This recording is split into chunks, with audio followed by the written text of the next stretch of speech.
He's one of the best scorers in the ACC. He's a legitimate, 40% three-point threat. He has size, he has length, he has strength. He plays inside out for Duke. And if UNC's not able to contain him both inside and out, if they're not able to get him into any sort of foul trouble, it's going to be a long, long year for UNC. And then on the flip side, I really am looking at the backcourt.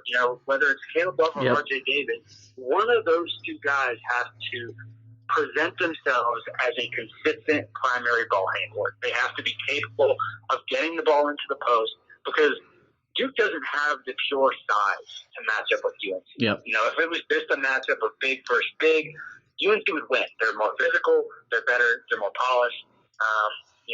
They've got the weight, the size, the strength, all that good stuff. But the problem, as we saw against Clemson, is those guys are only as good as they can be if they're getting the ball. And so it falls to one of Caleb or RJ to be the guy who can consistently complete post entries. And Duke, because they don't have that size, they are surely going to try a multitude of different tactics to make that post entry pass difficult. They're going to front, they're going to double in the post, they're going to switch, they're going to place in the zone. And one of those two guards for UNC, ideally it's both, but I'm trying to be realistic here. Yeah. One of them has to be able to consistently crack Duke's defense and at least get the ball to UNC's bigs. Whether the bigs make it or not is another story, but if those guys don't have the ball in their hands, UNC's got no chance at winning. I've got a couple more, and I'll get you out of here, Brendan. The women's program over in Durham suspended play this season due to COVID issues and stuff like that. Do you think there's a possibility that the men will call their season off as well if they lose on Saturday? I don't, and the reason I say that is because the decision that Duke's women's basketball team made to opt out of the season because of COVID-19 concerns, that was very much a player-driven decision. Duke has a new coach this year, Kara Lawson, formerly an assistant at the Boston Celtics, and she's really about player empowerment and making sure that, her first season, that makes sense. She's very about making sure that her players feel in control of the situation and that they're on board with what the program is doing. And from what I understand, the decision to opt out of the rest of this season is much earlier than recently. This is not something that's happened in the last couple of days. This is weeks old now. That was very much something that was personal to them and that they discussed, and it took a great deal of consideration to come to. And while the men's team had similar, discussions, essentially they all decided that it would be in their best collective interest and in the best interest of the program and university and et cetera, et cetera, et cetera. It would be best for them to keep going. So after living in the solitary confinement that these guys have been living in for 6 months now at this point, after having endured some of the humiliation that they've endured so far, I really don't see a situation at all where Duke opts out for the rest of the season. This is a team that's frustrated by not being ranked. They want to prove they're able of getting into the NCAA tournament and turning things around. So, I don't anticipate that happening when or something. Okay, despite Duke not being Duke and Carolina not being Carolina, this is still a big game for the Tar Heels. What would a win over Duke mean for UNC moving forward? It's funny that you ask the question that way because I actually think of it as purpose. I think of it as what would a loss here do? Ooh, I'm trying to stay positive. A loss, in my opinion, would actually be really detrimental to UNC just from a resume standpoint because this would be a bad loss for UNC. I think a win essentially keeps you on track to where you are now, which is fighting for one of the final at-large NCAA tournament books. By no means, as you said earlier, is UNC guaranteed a spot in March Madness. But winning against Duke, that's something that UNC, against this current Duke team, I would say is expected to do if they want to make the NCAA tournament. So in that realm, it is sort of a must-win game, but not because it would be a springboard for greater things or because it would be this big star on the resume. It's really the opposite. It's really because losing would be a resume hit and would be a more uphill climb for UNC to get into the tournament the rest of the season.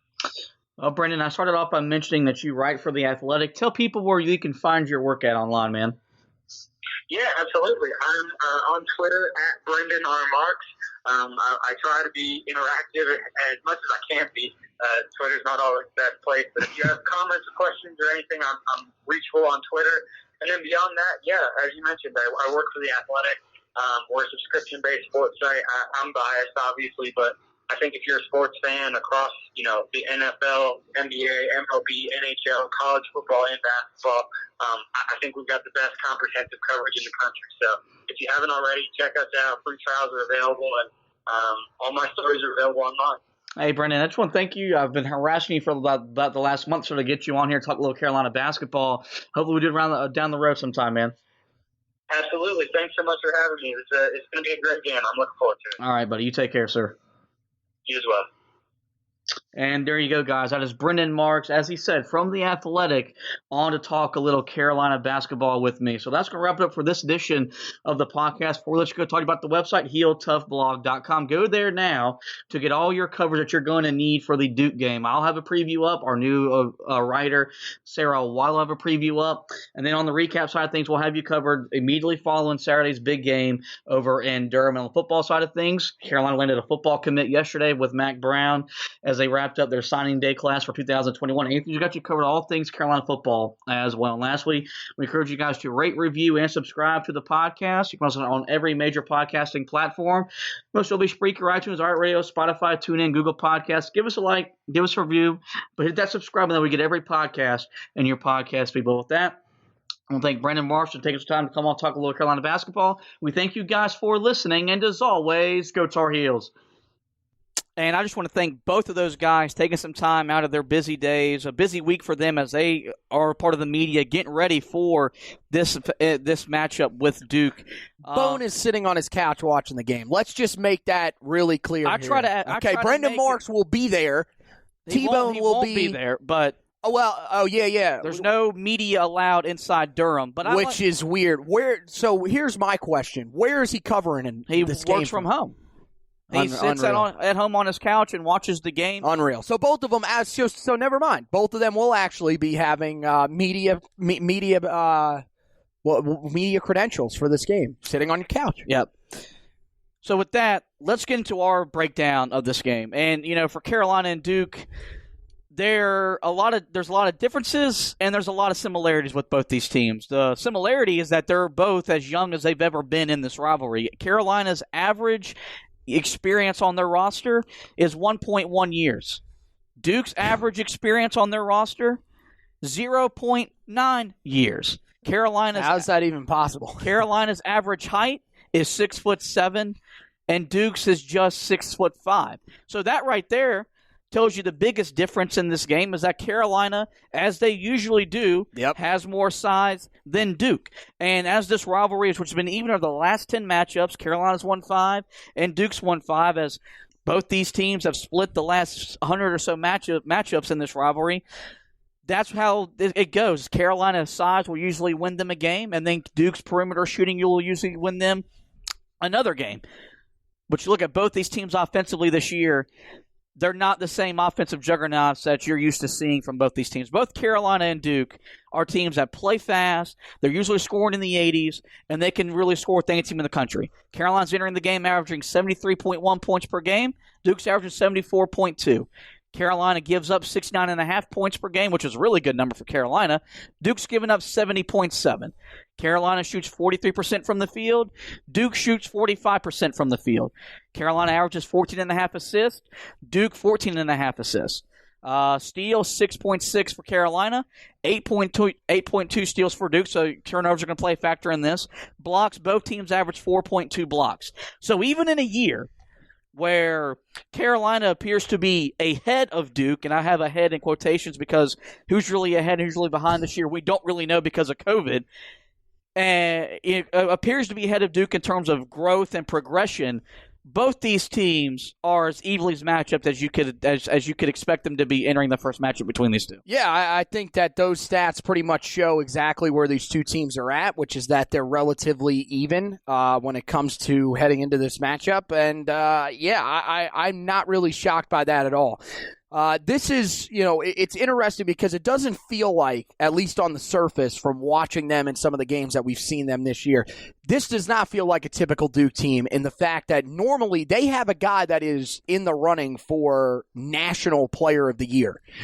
Matthew Hurt has had a good season, but Matthew Hurt is not a guy that you've heard mentioned by a lot of the major media outlets as one of the potential National Players of the Year. In most people's minds, he's not even the ACC Player of the Year, and he's really not in the conversation. Now, part of that is because Justin Champagnie has just been that good at Pittsburgh. But I feel like Carolina comes in with, a chance to be able to win this game pretty easily because, Duke is not going to be the offensive juggernaut that they've been in the past. But if Carolina plays their best game that they've played all season, which I think is possible in this one because of how much is on the line for them. I think that they are the better basketball team in this one, and they should win this game. But that's a big that's a big if. As you said, turnovers will play a factor in this one. So we'll see if Carolina can sort of correct them because they turned the ball over 17 times against Clemson. That's not going to work in this game. You cannot turn it over nearly that much. To be honest with you, you'd probably like to see that number in the single digits in this game. If it gets into the double digits, I think the max you can probably have to probably win this game is 12. I think that's about the area where Carolina usually gets to if they're going to win games, and it stops right there. So we'll just have to see. But I think, again, size is in favor of Carolina. I still feel like depth is in favor of Carolina, although I think this Duke team is a little bit deeper than some of the ones that we've seen in recent years. You got to think in recent years, this was a team that pretty much played 6 players at the max. So this year they go a little bit deeper than that. But I still feel like Carolina holds the advantage there. So we'll have to see. I think this game, for the first time in a while, this stacks up really well in Carolina's favor, but they have to do the things that we know they're capable of doing if they want to win this game. I think for me, the biggest thing about this game that really is going to determine this game, look, Matthew Hurt's a really good interior player. He can step out, play on the perimeter. He's probably what Carolina's envisioning Walker Kessler turning into as he develops. And you look, Carolina, you've got Armando Bacot, you've got Garrison Brooks, you've got Day'Ron Sharpe. Carolina has the edge on the interior. This game usually is a prelude to what happens in the NCAA tournament. Guard play really determines who's going to win this game. Even when Carolina's beaten Duke, and their big men have played really big games, you go back to 2019, they won both those games because of great guard play. Kobe White's game at home on senior day where he dribbled around 3 guys for a lay-in. I'll never forget that play. You think about that. Joel Berry and those guys, Marcus Page. It's a NCAA tournament game that is a rivalry matchup. That's the best thing in the sport because guard play really determines who's going to win the game. Carolina looked overmatched at Clemson on Tuesday night. I don't think they'll be overmatched in Durham on Saturday because Duke is just as young. And look, DJ Stewart's a really good player. He's averaging 13.5 points for them as a starter. You got Jalen Johnson and Jeremy Roach, guys that can score the ball. But a lot like Caleb Love, R.J. Davis, and Kerwin Walton, they've never been here. They've never played in this game. They've never played in this rivalry. And I know there's not going to be any fans there. And it's going to be a lot more different because it's going to be in Cameron as opposed to playing in the Smith Center because the environment there is something off the chains. But there's still going to be that energy in the building from the players, the coaches, when we're getting ready for tip-off leading up to this game. So I feel like that's the thing for Carolina is that this is a really good chance for Caleb Love and R.J. Davis to get back on track because you're playing guys that you're equal to in talent, and they don't have an experience factor over you. So if you play to the way that you're capable of playing, you've got a really good chance to win the game because even if you don't shoot the ball well, Duke's got Matthew Hurt, Wendell Moore is okay, but he ain't going to bang with Armando Bacot and Garrison Brooks, and let alone Day'Ron Sharpe. They got to put the ball inside. It's got to be more of a focus than it was against Clemson. There's just no way that it can't if you want to win this game. That's your best offense. You saw what happened when you tried to go away from the post. You scored 50 points against Clemson. You need to put the ball inside in this game if you want to win. So I think there will be a rededicated effort. And I mentioned this when we were coming off the Clemson loss. Armando Bacot's got to be more demanding of the ball. I agree with that. I mean, anybody that doesn't think that is, I mean, seriously, he's a good enough player where he needs to be demanding the basketball. He's doing everything he needs to. We saw Garrison Brooks do it last year. Yep. Armando's got to do it too. But I do think you will see a rededicated effort from Carolina's guards, and I think it'll be an emphasis in the practice sessions leading up to this game. We're going to play inside out because that's how we're built to win this year. And that's what you're playing. You're playing to win the game. With that in mind,